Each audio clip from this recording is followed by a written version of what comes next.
नमस्कार, स्वागत है एक नई वीडियो में। ज़ेन टेक्नोलॉजीज़ के Q3 रिजल्ट्स आ चुके हैं।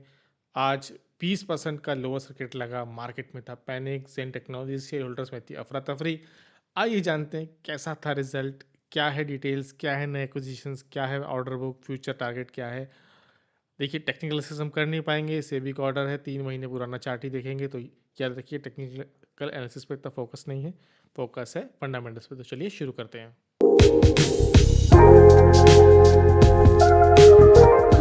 तो क्वार्टरली रिजल्ट्स में हम देखेंगे, सबसे पहले ईयर ऑन ईयर कंपैरिजन देखेंगे। रेवेन्यू फॉर ऑपरेशंस देखेंगे तो 44% का इंक्रीज है, यार देखिए ईयर ऑन ईयर इस पे ध्यान देंगे। EBITDA में कितना है, 21% का इंक्रीज है year on year. Profit after tax में 22% का इंक्रीज है ईयर ऑन ईयर। देखने में अच्छा लग रहा है। अगर आप देखोगे सेल्स ऑफ इक्विपमेंट वो भी 89 से बढ़ के 130 है, और AMC यानी कि मेंटेनेंस जो है वो भी 8.43 से बढ़ के 10.70। सब कुछ ठीक लग रहा है, इंपोर्ट एक्सपोर्ट भी ठीक लग रहा है। याद रखिए इस बार एक्सपोर्ट्स भी है, बेसिकली अर्मेनिया को एक्सपोर्ट है। कंपनी ने कभी बोला नहीं, हमको पता है, अनकही बात है। R&D एक्सपेंसेस भी बढ़ के आए, तो ईयर ऑन ईयर तो सब कुछ हेल्दी लग रहा है, बट ऐसा हेल्दी वाकई है, इसके लिए हमको क्वार्टर क्वार्टर कंपैरिजन करना पड़ेगा। अब जैसे ही हम इसको क्वार्टर क्वार्टर कंपेयर करते हैं, हम देखते हैं क्या ये है Q2 और ये है Q3। ये सेम ईयर का है। 241 करोड़ से हट के ये आ गया है 152 करोड़ में। तो क्वार्टर क्वार्टर काफ़ी डिक्लाइन है। अब EBITDA देखेंगे, 88.48 करोड़ से घट कर हो गया है 66.23। मार्जिन्स नेग्लिजिबल हैं, 35 से 38% है। आप कह सकते हो कि इंक्रीज़ है, लेकिन कॉस्ट भी इंक्रीज हो रहा है। डेप्रिसिएशन भी ऑलमोस्ट उतना ही है। PBT देखिए, प्रॉफिट बिफोर टैक्स 82.37 करोड़ था, वहाँ से घट के 59.47 हो गया है। और प्रॉफिट आफ्टर टैक्स देखिए 62 से गिर के 48 करोड़ पे आ गया है। तो जो ईयर ऑन ईयर हमको दिख रही थी वैल्यू इंक्रीज, वही क्वार्टर ऑन क्वार्टर में हमको दिख रही है काफ़ी नीचे की तरफ। तो पिक्चर क्वार्टर ऑन क्वार्टर और ईयर ऑन ईयर थोड़ी सी डिफरेंट है। डिफेंस सेगमेंट में ऐसा भी होता है, इसको आगे कवर करते हैं और डिटेल में देखते हैं कि इसमें दिख रहा है, लेकिन स्क्रीनर पर चलते हैं, देखते हैं क्वार्टर क्वार्टर को और एक्सपेंड करके देखते हैं कि हमको क्या देखने को मिल रहा है। ईयर ऑन ईयर भी हम और एक्सपेंड करेंगे, देखने क्या मिलता है हमको। ठीक है, दिसंबर हम 24 को कंपेयर करेंगे लास्ट ईयर के दिसंबर के क्वार्टर से। देखिए सेल्स थी 100 करोड़ की, 152 सेल्स हमको बढ़ के दिख रहा है, लेकिन अब quarter quarter year on year तो था, लेकिन क्वार्टर क्वार्टर में देखिए 242 से गिर के यहाँ पर आ गया। Year on year sales growth में हमको सिग्निफिकेंट डिक्लाइन निकल रहा है। मटेरियल कॉस्ट हमको जरूर थोड़ा कम मिल रहा है, लेकिन एम्प्लॉय कॉस्ट यहाँ बढ़ता जा रहा है। ई सॉप्स मिल रहे हैं, जो भी मिल रहा है एम्प्लॉय, इनको यहाँ क्वार्टर क्वार्टर काफ़ी सिग्निफिकेंट डेंट दिखा रहे हैं यहाँ पर। ऑपरेटिंग प्रॉफिट में देखेंगे, देखिए आधा हो गया है यहाँ पर। ऑपरेटिंग प्रॉफिट मार्जिन देखिए 33% से 29% पे आ गया, सिग्निफिकेंट डेंट है यहाँ पे। ध्यान देने वाली बात है यहाँ पे, ये है अदर इनकम। अदर इनकम से इनको थोड़ी हेल्प मिली है, जो इनका प्रॉफिट बिफोर टैक्स है वो बढ़ता हुआ आ रहा है। बट अगर ये अदर इनकम ना हो यहाँ पर, जो हमको 22 करोड़ की दिख रही है, ये एक्सेप्शनल आइटम की तरह हम इसको ट्रीट करेंगे। ये ऐसा नहीं है कि इस बार मिला, हर बार मिलेगा, कि इसी बार का है और सबसे ज़्यादा अब तक बार में। तो ये जो इनकम आई है, इसकी वजह से इनका जो PBT है वो थोड़ा सा बढ़ गया है। अब न्यू ऑर्डर बैग में आया, देखिए डिफेंस कंपनीज में ऑर्डर बुक बहुत वैल्यू रखती है। लास्ट क्वार्टर में 956 करोड़ का इनके पास था। न्यू ऑर्डर कितने बैग किए हैं इन्होंने, सिर्फ AMC का इन्होंने मिला है, इक्विपमेंट के लिए कुछ भी नहीं है।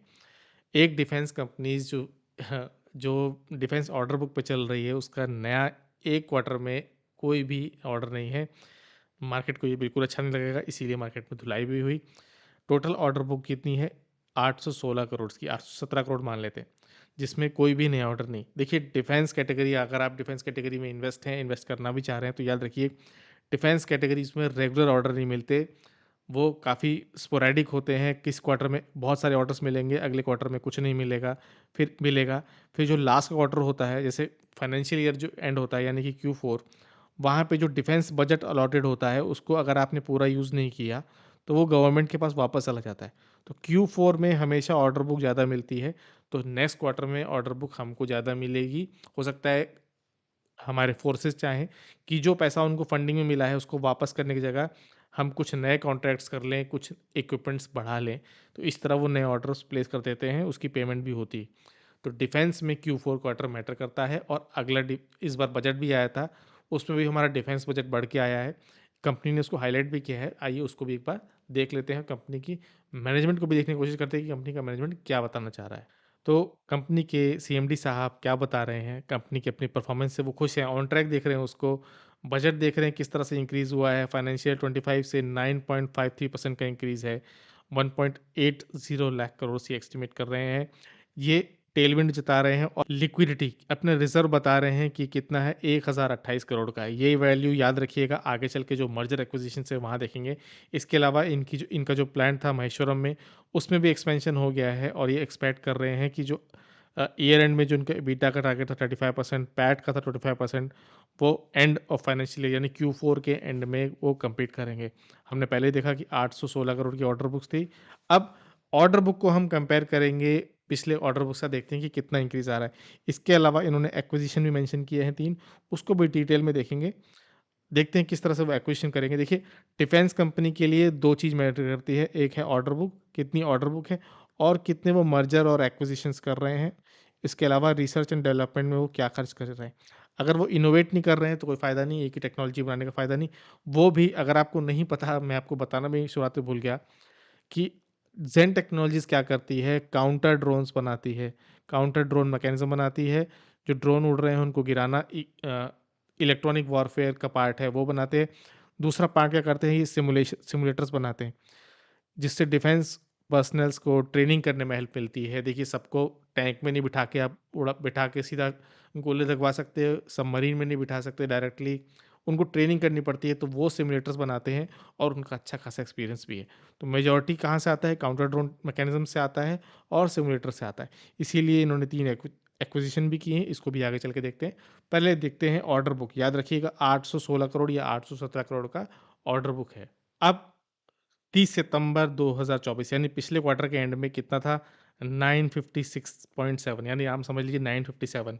इस बार कितना है, 816, तो कम हुआ है। और पीछे चलते हैं, ये हम देख रहे हैं। देखिए, 30 जून को कितनी ऑर्डर बुक थी इनकी, 1158 करोड़ की ऑर्डर बुक थी। उससे पहले कितनी थी अप्रैल में, तो 1402 करोड़ की थी। तो क्लियरली पैटर्न देख रहे हो आप कि ऑर्डर बुक घटते जा रही है, नए ऑर्डर्स उतने वैल्यू में बढ़ नहीं रहे हैं।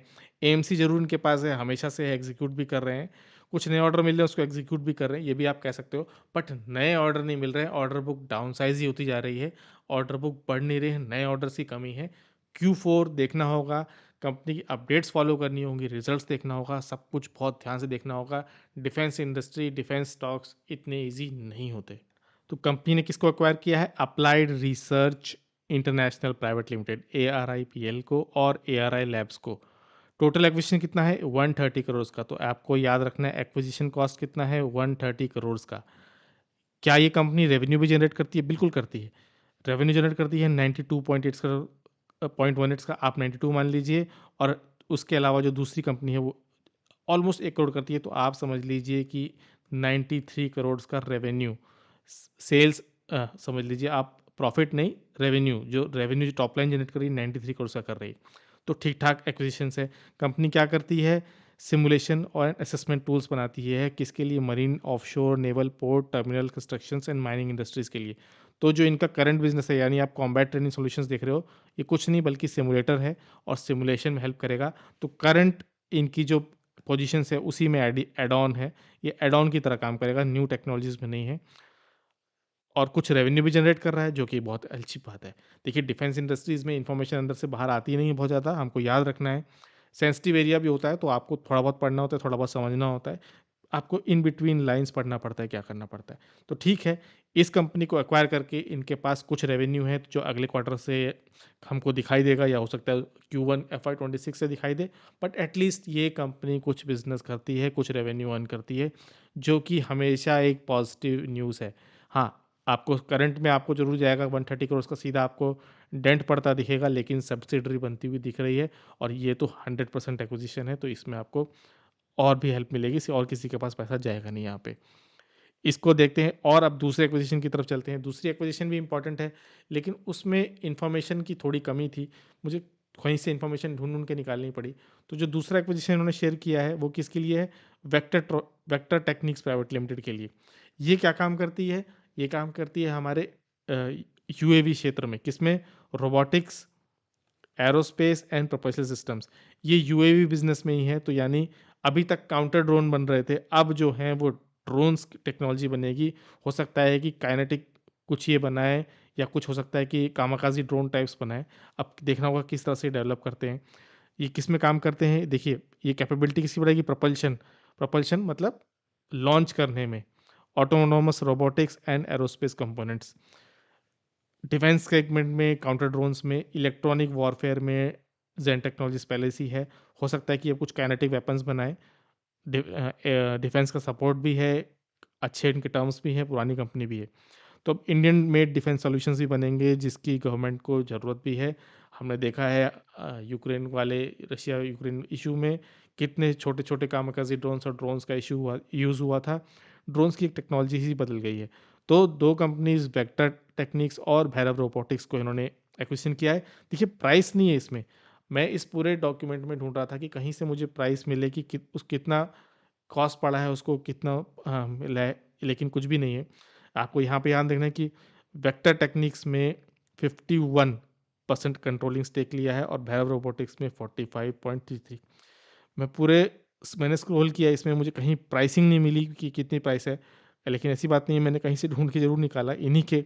देखिए डिफेंस कंपनी हो चाहे जो भी हो, जब सेबी में आप रिपोर्ट करते हो तो आपको रिपोर्ट करना ही पड़ता है। तो वेक्टर टेक्निक्स प्राइवेट इसको वेक्टर से डिनोट कर रहे हैं। इसको एक्वायर करने के लिए ये 25 करोड़ ऑलमोस्ट खर्च करेंगे।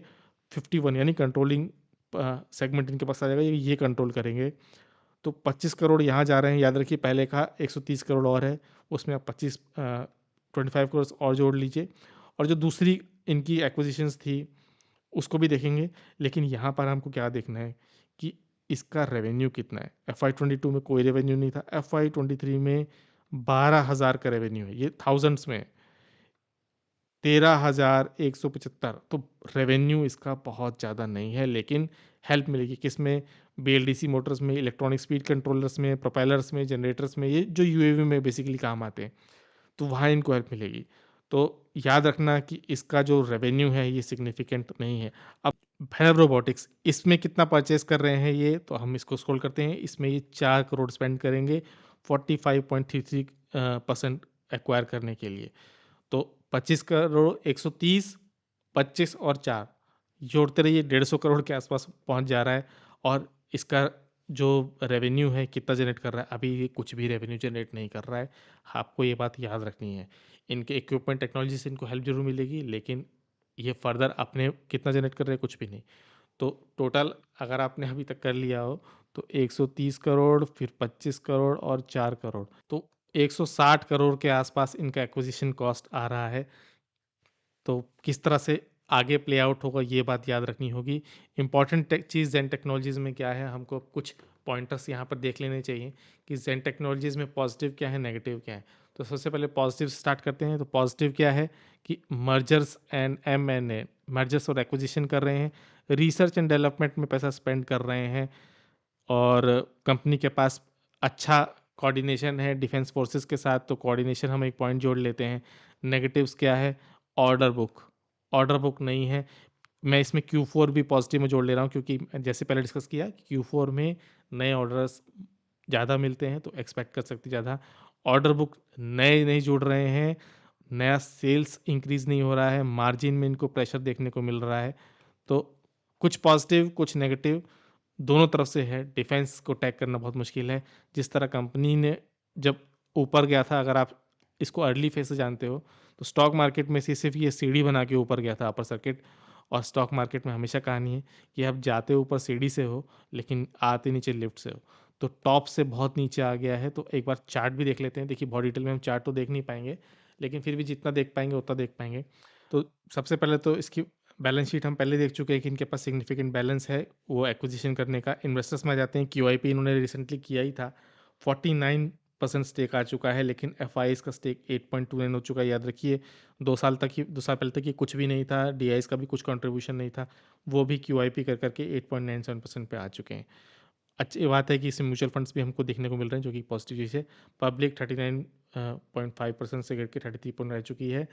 QIP के बाद हम इतना एक्सपेक्ट कर सकते हैं। अगर हम इसके चार्ट में चले, जो कि हम रिसेंट दिखा नहीं सकते, बट अगर हम इसको चार्ट को कंपेयर करें, PE नहीं प्राइस को देखेंगे हम, तो ज़मीन अर्श से फर्श की कहानी है।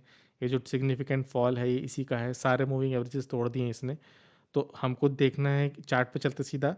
याद रखिए ये 3 महीने पुराना चार्ट है, क्योंकि सेबी की गाइडलाइन है मैं 3 महीना पुराना चार्ट ही दिखा पाऊंगा आपको।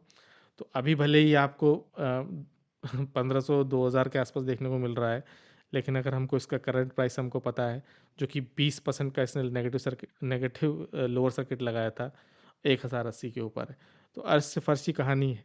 तो डेली देखने का मतलब नहीं है, वीकली पर आते हैं और मूविंग एवरेज लगाओगे तो भी आपको देखने को मिलेगा 200 वीकली एवरेज जो है वो 695 के पास आ रहा है, 100 मूविंग वीकली एवरेज 1020 के आसपास आ रहा है। तो भले ही हम पुराना चार्ट नहीं देख सकते, तो क्या हुआ अगर हम यहाँ पे ड्रॉ करें मीडियम लेवल पर, तो एक सपोर्ट का लेवल, या देखिए ये मूव तो बहुत ही शार्प था, तो यहाँ तो आई डोंट थिंक कि कोई गेन कर पाया होगा, लेकिन हमको यहाँ पर दो सपोर्ट लाइन काइंड ऑफ दिख रही हैं हमको। एक हो गई हमारी ये, यहाँ पे हमको कुछ सपोर्ट मिल सकता है, इसके अलावा सपोर्ट हमको कहाँ मिल सकता है, इसके अलावा हमको इस पॉइंट पे सपोर्ट मिल सकता है। डिफेंस इंडस्ट्रीज़ को ट्रैक करना, फॉलो करना बच्चों का खेल नहीं है। तो याद रखिए, कोई भी भूले भटके किसी भी एंगल से ये बाय सेल रिकमेंडेशन नहीं है।